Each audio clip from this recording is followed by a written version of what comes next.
On today's show, the Hawks wrapped up their exhibition run on Thursday evening in Oklahoma City, and it was about half of their roster available in the game. Not quite a full dress rehearsal, as you might expect, but plenty to get into, so we'll touch on all of that, what's to come for the Hawks, and much more, and all of that is coming up right now.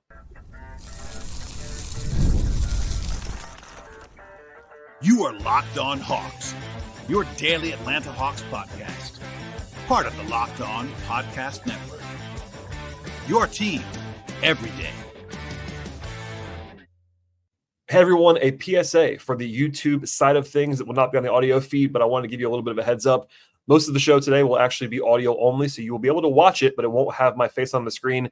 Internet questions/challenges. I'm on the road for my day job, so just a PSA there. I wanted to get everything I possibly could into this podcast, and the best way to do that was to record offline because it was not going to be the best quality if I did not do that. So just that's what's going on there. Nothing else to be concerned with. And then later on this weekend, when I get back home, we'll be back into our full slate of video podcasts to go along with the audio product that we have all the time at Locked On Hawks. So please like the episode if you're watching it on YouTube and subscribe to the podcast on that platform. But for the rest of the podcast, audio only, and we'll dive in right now.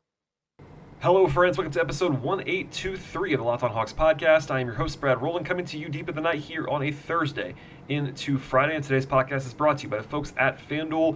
You can get the season right now with a big return at FanDuel Sportsbook. Place your first $5 bet. You can start with $200 in bonus bets guaranteed. And the place to go is FanDuel.com to get started. I also want to tell you at the top of the podcast to make us your first listen each and every day. Check us out and subscribe to the podcast. Anywhere you find your podcast, just search Locked On Hawks on Apple Podcasts or Spotify or Amazon Music, Overcast. We're also on YouTube. Please like the video as you're watching it and subscribe to the podcast on that platform. And we'll dive in now, audio-only fashion, to what became an interesting game in some respects. Now, it wasn't always interesting on paper, but the Hawks wrapped up the preseason in interesting fashion with a 104-99 loss in Oklahoma City. It was kind of a letdown for fans. I'm sure I heard people throughout the night that were kind of frustrated because they were hoping to see a little bit more of a normal, quote-unquote, situation for the roster. I did try to warn everybody a little bit earlier this week that I thought Monday's game at home against Philadelphia was going to be the closest thing that the Hawks did to a dress rehearsal this year in the actual exhibition slate because of the way the schedule broke down. That ended up actually being the case. That was the game that the guys played the most minutes, etc. In fact, tonight, they have a 20-man roster right now with training camp roster rules. That's the most you can have. Actually, 21 is the max, but they have 20 right now. And quite literally half of those players did not play in the game on Thursday. So, unsurprisingly, Trae Young and Jalen Johnson sat after they played last night on the first night of a back-to-back. Just to actually say this out loud, the Hawks had to travel a pretty long way for a back-to-back, even if games were mattering, and this one, of course, did not. From Miami to Oklahoma City is not the toughest back-to-back in the league, but it's a pretty tough one given just the logistics there, how late you get into Oklahoma City, etc. But anyway, Trae likes to play in Oklahoma. Obviously, he's from there, but he did not play in this one. Neither did Jalen. That's not surprising because they played yesterday. Bogey sat again. He only played once in the 4 games of the exhibition schedule, which, is fine. He played a lot of basketball this summer, for instance. Ricochet sat both sides of a back-to-back, which we'll talk about again in a second. Capella left the game on Wednesday with what I understand to be a very minor ankle injury. In fact, he actually said tonight on the Bally TV broadcast that Capella is feeling good and no issues there whatsoever. That's good to see. Larry Nance sat in this game. DeAndre Hunter sat in this game. And then both Don Barlow and Seth Lundy, who are banged up still, did not end up playing in this one. So that left a pretty short-handed roster for the Hawks. And before I actually talk about the game itself and the fact that the big headline for me in this one was that Okongwu made his debut in encouraging fashion.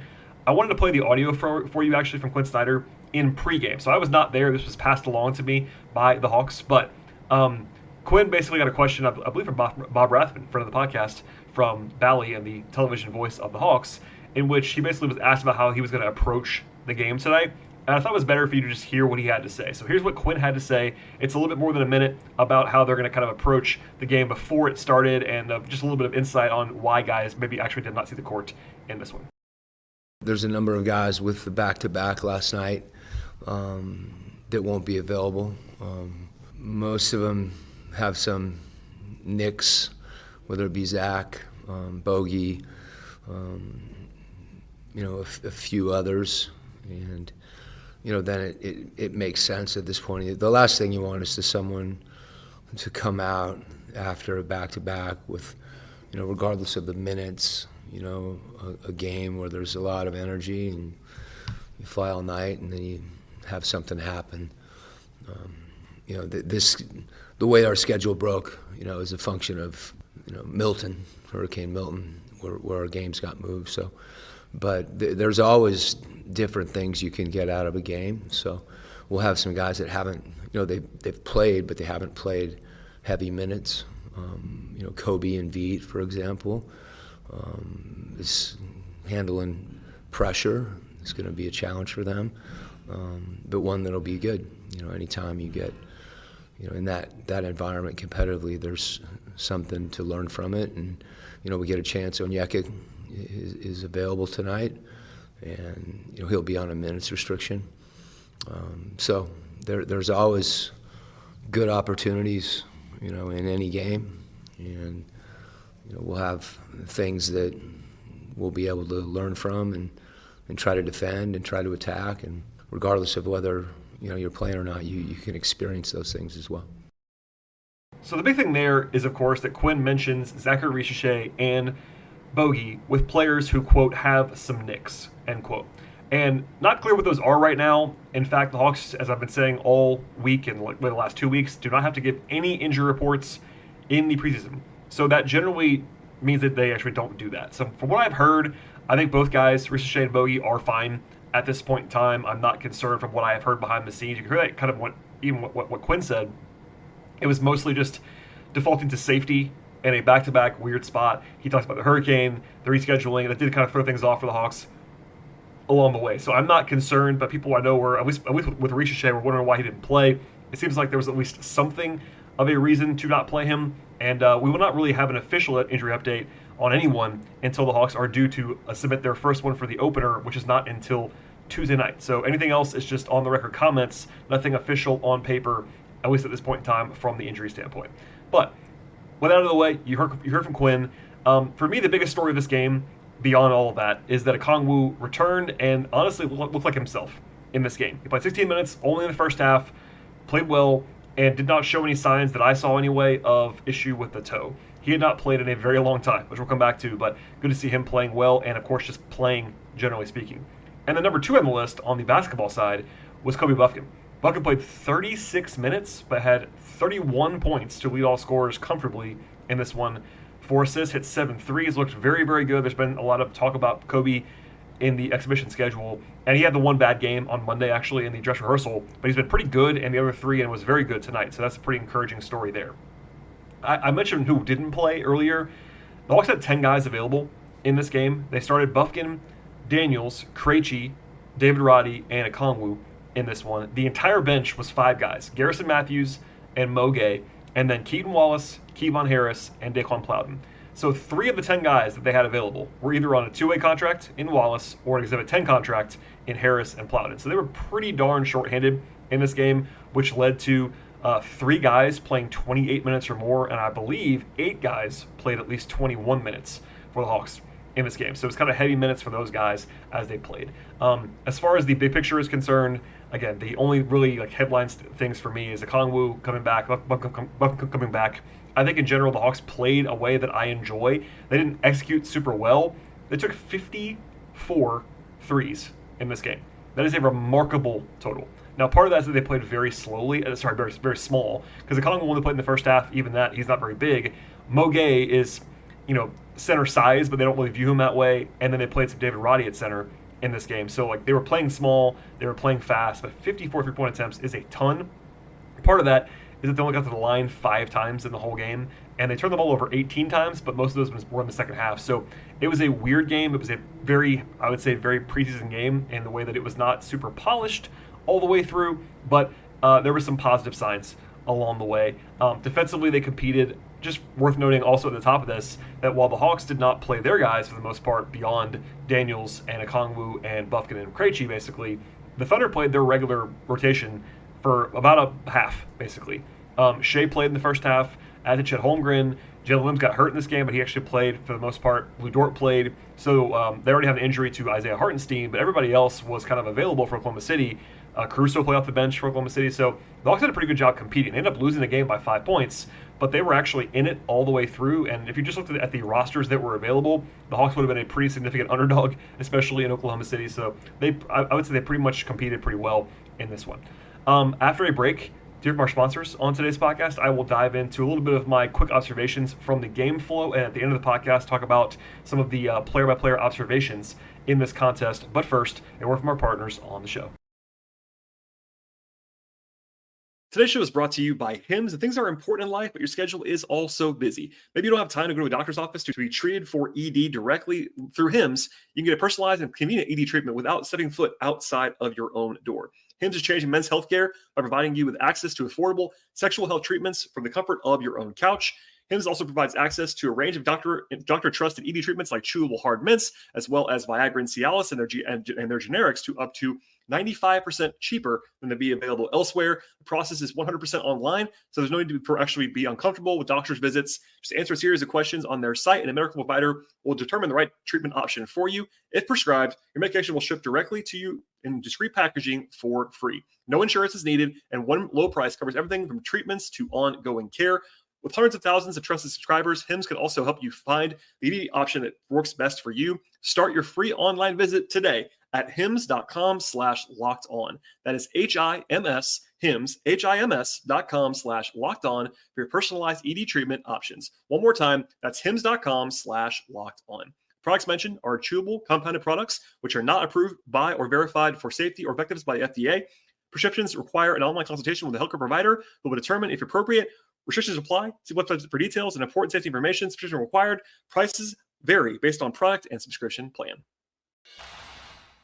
Today's show is brought to you by FanDuel Sportsbook, and basketball and football are now both here at the same time. You can begin the season with a big return at FanDuel Sportsbook. FanDuel is America's #1 sportsbook, and now you can find a lot of information from the latest stats to live play-by-play and much more on the same page where you're placing your bets at FanDuel Sportsbook. You also begin with a great offer at FanDuel. That's $200 in bonus bets guaranteed when you place your first $5 bet at FanDuel. You should also know that the FanDuel Sportsbook app is really easy to use as well. They have the entire stuff covered for you across the sports betting space, from over-unders to point spreads. They have money lines and player props, live betting, same-game parlays, future bets, and so much more. The app is safe and it's secure at FanDuel Sportsbook, and they cover the entire range of sports as well. That includes the NBA as the headliner of this podcast, plus WNBA, NFL, college football, MLB, hockey, golf, tennis, soccer, auto racing, boxing, MMA, and so much more. And all of that is fantastic. It's all there in one place at FanDuel, and it's a great time to sign up with the folks at FanDuel Sportsbook. One more time here, visit FanDuel.com and get started right now with $200 in bonus bets guaranteed when you place your first $5 bet. The place to go is FanDuel.com to check out America's #1 sportsbook. All right, and quickly we'll dive into the observations in this one. Again, I said this before, but it was Okongwu's first game in 7 months.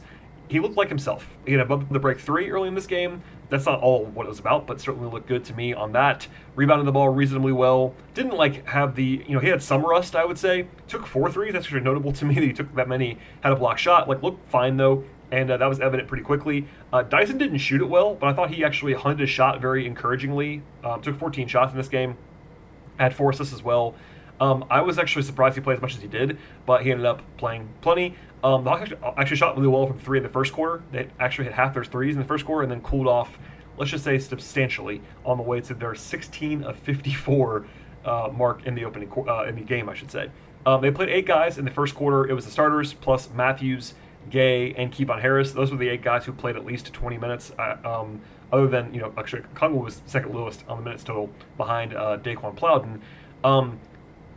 The Thunder took the lead and took kind of control in the second quarter with a 10-3 run. Mo Gay actually had a pretty big dunk over Chet that turned some heads. I thought Mo Gay did not have the greatest start to the preseason. I think he actually struggled pretty badly in most of the first 3 games, but he played pretty well tonight. I think especially the first half was probably the best that Mo Gay has looked so far in the exhibition schedule. That's good to see for him long term. Notably, Keaton Wallace, who was the 9th man in the game for the Hawks, that was cool because he was playing against his actual brother and Kaysen Wallace for the first time in their lives, I believe. That was actually a kind of a fun side story. Kaysen's a rotation guy for the Thunder, and that was a little fun moment in the in the second quarter of this game. Bufkin had a huge first half. That continued the entire way through, but he had 18 points in the first half, hit 4 threes, had a great, and I mean great, drive and finish in the final seconds of the first half to give the Hawks a lead at halftime. But I mentioned it before that with the volume in the game, they took 26 threes in the first half and only had 5 turnovers. They also had 0 free throw attempts. It was one of the crazier box scores you will ever see. You don't ever see teams take that many threes, have 5 turnovers, and 0 free throw attempts in the NBA, but when you're playing that small, it leads to that. In the second half, quickly here, Okongwu was done at halftime, again, unsurprisingly, given that he had not played in 7 months. They started Roddy at center. That was kind of funny. I wasn't sure why Dyson kept playing, actually, after halftime, but even then, he only played about 5 more minutes in the second half, and then he was done, and it was basically a 7 or 8 minute rotation for the rest of the game. The Thunder also sat their guys in the second half. Roddy, Garrison, and Bufkin had all hit threes in the first 2 minutes of the third quarter, but defensively, it was pretty rough at times. They allowed 14 points in like 2.5 minutes to begin the third quarter, did the Hawks, and 55 points in the second half for OKC. It got pretty loose, I would say, in the fourth quarter. A couple nice defensive moments, though. Keaton Wallace had a nice swallow-up steal, basically, on a ball handler to force a jump ball. And then Moge had a nice block at the rim. At the very end, my last note on the game flow side is that it was pretty funny. Quin essentially coached the final minutes of this game as if it was a playoff game. He was calling timeouts. He was intentionally fouling. He was drawing up plays. And while that was kind of annoying for people like me that were trying to have the game be over, there is some argument for that. Like, you're trying to put guys in positions to learn and teach in that moment, have guys go through situations that actually matter. It was a close enough game. It's not normally what you see there, and they did that actually with Kobe as the only guy on the court that was actually in the rotation this year, probably. They actually had to make Garrison Matthews go stand on the court at the very end of the game because Keaton Wallace fouled out, even though Garrison had been chilling on the bench for a very long time. It was kind of funny. But anyway, it was competitive all the way through, and that was the end of that. As for the player stuff, quickly in this game before we kind of sign off for the weekend, barring major news anyway, everyone that played scored other than Vit Krejci, which is a little bit strange. But the bench guys, Plowden played 12 minutes off the bench, 1 for 6 from the floor, 0 for 4 from 3. It seems like Plowden is very clearly behind Kevon Harris if there is a battle between those two guys for a potential roster situation. Harris was the guy that played more and played better. 8 points for Harris, 2 rebounds, 2 assists, 2 steals for Kevon in 21 minutes. That was Keaton Wallace's numbers. 9 points, 5 rebounds, 2 assists, 1 steal, 1 block for Kevon Harris. Keaton, I said a second ago, 8 points, 2 assists, 2 steals for Kevon. Garrison Matthews had 21 minutes, 9 points, made 3 threes. He played like Garrison Matthews to me, like bombs away as he should be. Moge, I mentioned before, played well. 8 points, 10 rebounds, and a block for Mo in 26 minutes. We'll save Okongwu for the end. Vit was a weird game for Vit. Like, this is kind of what happens to Vit sometimes. He played 31 minutes without scoring. It took only 5 shots. He's a very willing, sometimes too willing passer. A couple nice looks, though, in this one for Vit across the board, but no points, 4 rebounds, 4 assists, and -2 in 31 minutes. He still played fine, just didn't have a huge impact as a scorer. Roddy has some moments in this game. He was actually the game best plus 14 in this one. 9 points, 12 rebounds for Roddy, 4 assists in 28 minutes, 3 of 8 on 2s, 1 of 2 on 3s. Has looked good, I would say. I'm not sure if he's going to play. In fact, I probably would say he won't. But he's probably 1 injury away, maybe 2, but maybe even 1 from playing real minutes. I think the Hawks do like him as a backup power forward option, and he's looked pretty good, in my opinion, in this 4-game run. Dyson played well, looked great to me. 13 points, 3 steals, 4 assists, 8 rebounds, 2 of 7 on 2s, but 3 of 7 on 3s. Looked good. I could not be more excited about Dyson's defense in general. He is a terror on that end of the floor. I've been saying that all summer long. It's good to see Hawks fans kind of buying into that too. He sets the tone there defensively for everything for Atlanta, which is very, very encouraging. Okongwu, again, I said before, but 9 points, 4 rebounds for Onyeka in 16 minutes. Didn't look like super duper explosive, but looked okay to me physically, which is kind of all that matters. We'll see how he responds to this. He has not played since basically March, so which he acknowledged. And I think he even said this going into halftime. He did a TV interview with Bally, and he said, he's kind of fatigued a little bit, which makes sense. He played a lot of minutes in that first half, but now he gets a few days to kind of get right again to be able to play on Wednesday. And just to answer the question that everybody's been asking me, I would guess that Okongwu does not start the opener based on the fact that he missed so much time. But if, Clint's got the ankle thing apparently, at least it's probably minor, but still, they got Larry Nance. Like, they have bodies. I'm guessing that Okongwu is going to play, as is Capella. I would guess Clint starts at this moment in time. That could still change, but I'm not worried about who starts. Just people I know always want to know, and I think because of the late start and the delayed start, and the fact that he wasn't really cleared to play in a game until now, puts Okongwu behind the 8 ball for starting. But it's a long season, and for me, as I've been saying all year long so far, it's a big year for Okongwu to kind of establish himself a little bit more as a potential starting center for the long term. And then lastly, Bufkin, man, was really good. 31 points, 4 assists, a steal, a block. He was 5 of 12 on the twos, but 7 of 14 from 3. Bombing away, he was aggressive. I still feel like obviously this is not really sustainable 3-point shooting in this game, and in fact that he had 7 threes, but he was showing some of the craft as a driver and finisher that I want to see from him. Defensively, he looks good to me. So I know 3 of the 4 games he was at least passable or better. It looks like, based on what we know right now, and again, I don't want to say it for sure, but if I had to guess right now for the opener, I would guess Kobe is on the court when Trey is not. And that's probably going to be like 12 minutes, 14 minutes, something like that. But that's a role that he seems to be in. Quinn has gotten a few questions about that all the way through the exhibition slate. He's mentioned Veet in that role too. I think it probably is Kobe and Veet vying for that quote-unquote backup point guard role. Obviously, both guys would need to be flanked with Bogey or flanked with Dyson or flanked with Jalen. You don't want to have a one ball handler, but if I had to guess right now, I think Kobe will play in the backup point guard role, quote unquote, when the season begins on Wednesday. All right, that's all I have on the player-by-player stuff in this game. And one more PSA before we sign off. The Hawks will have a full day off on Friday after the back-to-back. They have to travel back from OKC, and they'll be back to practice on Saturday and prep for the season opener, which, by the way, is on Wednesday. The NBA opener is on Tuesday with a doubleheader, the usual TNT doubleheader that'll be happening there. Then the Hawks play Wednesday against Brooklyn at home. In between now and then, number one, I'll be doing a lot of podcasts, so please stay tuned. The next couple days, I am still traveling, which is why I am doing this podcast so lo-fi. My apologies there. This is all prearranged and day job stuff. It is what it is. But in between now and the opener, Monday is a big day. Monday is Jalen Johnson's extension deadline. I talked about this extensively with Glenn Willis earlier this week on a 2-part episode about Jalen. But that's a big, big conversation. Whether he gets extended or not is obviously a big deal. So Monday is that day.